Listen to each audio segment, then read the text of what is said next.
লজ্জা করে না কুণাল বাবু আপনার এই ধরনের অ্যাটিটিউড করতে? আগামী প্রজন্মকে কি শেখাচ্ছেন? আমাদের নগর উন্নয়ন দপ্তর, urban development and municipal affairs থেকে আমরা একটি বাংলার মানুষের সঙ্গে ডাইরেক্ট যোগাযোগের ফোনে আমরা যোগাযোগের লাইন খুলছি। লাইন তো অলরেডি রয়েছে। আমাদের যে লাইনটা ছিল সে একটা 6 ডিজিট নতুন নাম্বার আমরা নিয়েছি, সেটাও আমরা আপনাদের সামনে কদিনের মধ্যে বলে দেবো, কিন্তু আগের লাইনটাই এখন খোলা আছে। এছাড়া ওই লাইনে 6 ডিজিট যে নাম্বারটা সেটা দিয়ে দেবো। সেই নাম্বারে মঙ্গলবার, বৃহস্পতিবার আর শনিবার আমরা একটি যোগাযোগের একটি প্রোগ্রাম শুরু করছি, যার নাম দিয়েছি মুখোমুখি। আমি স্বয়ং দপ্তরে থাকব। প্রতিটা প্রোগ্রামই দপ্তর থেকেই হবে। প্রতি সপ্তাহে মঙ্গল, বৃহস্পতি, শনি। মঙ্গলবার কোনো কর্পোরেশন হবে, আগে থেকে আমরা জানিয়ে দেবো কোন কর্পোরেশন, কারণ সেই কর্পোরেশনের আধিকারিকরা আমার অফিসে এসে, আমাদের হেড অফিসে এসে তারা বসবেন এবং যখন ফোন আসবে তখন সেটা নোট ডাউন করবেন এবং সেই মতো তার নাম, ফোন নাম্বার, মেল আইডি পেলে আমরা সমস্যার সমাধান হলে তাকে ডাইরেক্ট জানিয়ে দেবো। সো মঙ্গলবার আর বৃহস্পতিবার যে কোনো কর্পোরেশন হবে। আসানসোল হতে পারে, হাওড়া হতে পারে, বিধাননগর হতে পারে, শিলিগুড়ি হতে পারে, চন্দননগর হতে পারে, কিন্তু শনিবার দিনটা ফিক্স থাকবে কলকাতা মিউনিসিপ্যাল কর্পোরেশনের জন্য। সো মঙ্গলবার, বৃহস্পতিবার, শনিবার আর বুধবার দিন আমরা আমাদের যে স্টেট অফিস, আমাদের পার্টির, ভারতীয় জনতা পার্টির, সেখানেও প্রচুর মানুষ আসছেন তাদের সমস্যার নিয়ে। তো সেখান থেকে আমাদের সম্মানীয় অধ্যক্ষ মহোদয় আমাকে খবর পাঠিয়েছেন ওখানেও এসে বসার জন্য। তো আমাদের দপ্তর থেকে আমি থাকবো এবং আমার আধিকারিকরাও থাকবেন। বুধবার দিন সকালবেলায় 10টা থেকে 12টা, স্টার্টিং ফ্রম 8 আমরা আমাদের স্টেট অফিসে বসছি। বিগত দিনে দেখা গিয়েছিল যে বিজেপি বিরোধী দল হিসেবে ছিল, কোনো সরকারি অনুষ্ঠানে তো ডাকা হতোই না, এমনকি ইনফরমেশনটাও পাঠানো হতো না। সেই জায়গায় যখন এত বড় কর্মসূচি এবং একটানা অধিকারী, আপনাদের প্রশাসন, আপনাদের সরকার বিরোধী দলকে সেই মর্যাদা দিচ্ছে, তারপরেও আজকে কুণাল ঘোষ একাধিক অভিযোগ করে এবং ফেসবুকে পোস্ট করে তিনি চলে গেলেন। এটা কতটা অসৌজন্যতা এবং শিষ্টাচারের অভাব!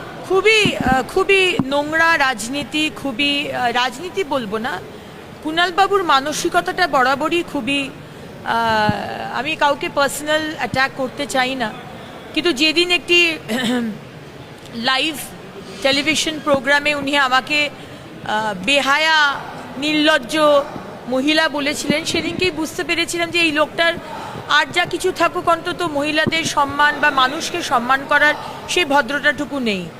আজকেও আপনাদের কাছে শুনলাম, আমি তো জানি না যে উনি চলে গেছেন, কাকে স্টেজে বসানো হয়েছে সেটা নিয়ে নাকি উনি আপত্তি করেছেন। এটা তো আমাদের বা আপনার মানে কুণালবাবুর বিষয় নয়। আপনাদের দল এখন টুকরো টুকরো হয়ে গেছে, সেই টুকরো টুকরোর মধ্যে যার কাছে সব থেকে বেশি আছে সেটা স্পিকার সাহেব তার মতো ডিসিশন নিয়েছেন যে কে লিডার অফ অপোজিশন হবেন, এবং সেই লিডার অফ অপোজিশন আজকে স্টেজে বসেছে। আমাদের তো 15 বছর কোনোদিন কোনো সরকারি অনুষ্ঠান, প্রশাসনিক বৈঠক, উৎসব কোথাও ডাকেননি। লজ্জা করে না কুণালবাবু আপনার এই ধরনের অ্যাটিটিউড করতে?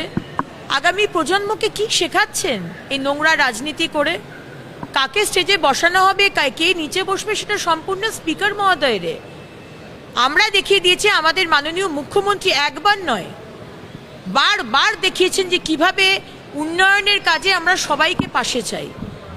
হ্যাঁ, রাজনীতি হবে তখন আপনি আপনার আইডিওলজি নিয়ে কথা বলবেন, আমি আমার আইডিওলজি নিয়ে, কিন্তু রাজ্যের উন্নয়নের কাজে আমরা যে সবাইকে নিতে চাই এটা আমাদের মুখ্যমন্ত্রী বারবার বলছেন, আর আপনারা এত নোংরামো করছেন। আপনাদের এত বড় ম্যান্ডেট দিল বাংলার মানুষ আপনাদের এগেনস্টে, তারপরেও আপনাদের লজ্জা নেই, শিক্ষা নেই, খুব দুর্ভাগ্যজনক। ল্যাঙ্গুয়েজ এখনো বিজেপির প্রতি বা অন্য দল প্রতি শোনা যাচ্ছে, যে ধরনের টার্ম তারা ইউজ করছেন, এত সফিস্টিকেশনের কথা বলে, মহুয়া মৈত্র তো নিজেকে খুব স্নবি এবং এলিট হিসেবে দাবি করেন, তার মুখে যে ধরনের ভাষা শোনা যাচ্ছে এবং ওপেনলি তিনি বলছেন বিজেপিকে এবং বিজেপির লোকজনকে বাঁদর বা আরও বেশ কিছু অশ্লীল কথা, যেগুলো বলার সম্ভব নয়। তারপর কি মনে হয় ঔদ্ধত্য কি এতটুকু কম হচ্ছে না? দেখুন, আজকে ঔদ্ধত্যের জন্য আজকে এই মহুয়া মৈত্রের ভাষা বলুন, কুণালবাবুর সাধারণ মানুষকে অপমান করা বলুন, অবজ্ঞা করা বলুন, বা অভিষেক ব্যানার্জির গাড়ির বনেটে উঠে বা গাড়ির বনেটের নিচে পকেটে হাত দিয়ে বিভিন্ন রকমের ভাষায় মানুষকে আক্রমণ করা বলুন, এই জন্যই তো আজকে আপনাদের এই দশা হয়েছে। আজকে মহুয়া মৈত্র আপনাকে ডিম মারা হচ্ছে, আমরা পার্টি থেকে সেগুলোকে সম্মতি জানাইনি। আমাদের অধ্যক্ষ মহোদয়, আমাদের মুখ্যমন্ত্রী বারবার বলেছেন আমরা সেটা সমর্থন করি না, কিন্তু আপনি যে ভাষায় আরেকটি দলের কর্মীদের আক্রমণ করছেন, আপনি তো ইনস্টিগেট করছেন মহুয়া মৈত্র। আপনি কি পাবলিসিটি পাওয়ার জন্য আর ন্যাশনাল মিডিয়াতে জায়গা পাওয়ার জন্য এটা করছেন? আমার মনে হয় হয়তো এই জন্যই আপনি করছেন। এই বাদরের বাচ্চা হনুমান বলার অধিকার আপনাকে কে দিয়েছে? মা কালীকে সিগারেট খায়, মদ খায়, আপনিই তো বলেছিলেন। আপনি বারবার অপমান করেছেন। আবারও বলবো, আমরা ডিম ছোড়াকে সমর্থন করি না, কিন্তু আপনি যেভাবে করছেন অপমান, আপনি নীতি আদর্শের কথা বলেন, আপনি পাসওয়ার্ড বিক্রি করে দিয়েছেন।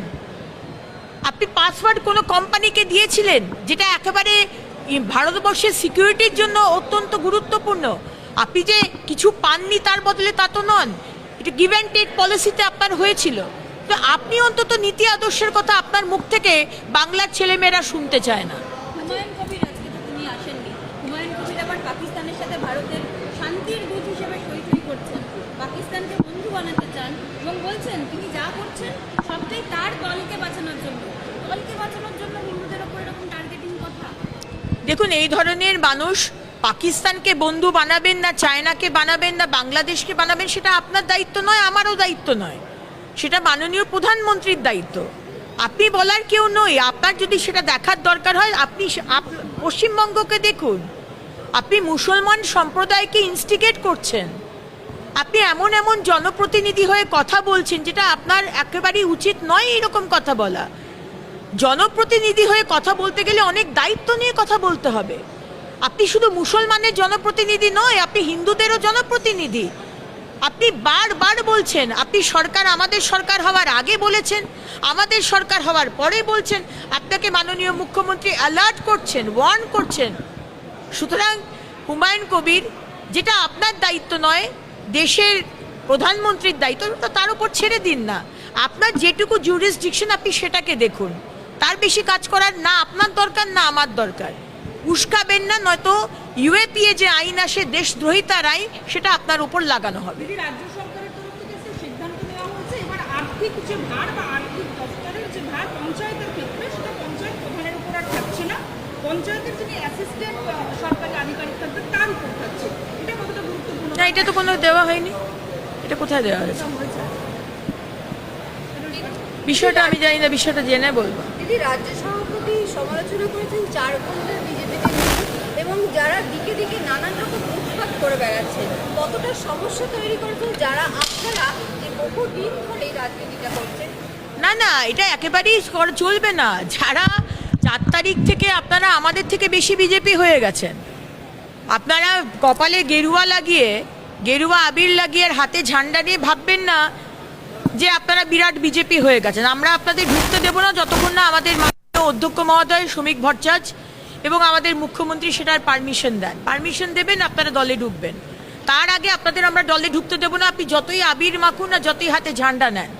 আর এটাও বলবো যে যারা যারা বিজেপির পার্টির মধ্যে থেকে যারা এই টিএমসি লোকদেরকে ঢোকাবার চেষ্টা করছেন, তারাও করবেন না।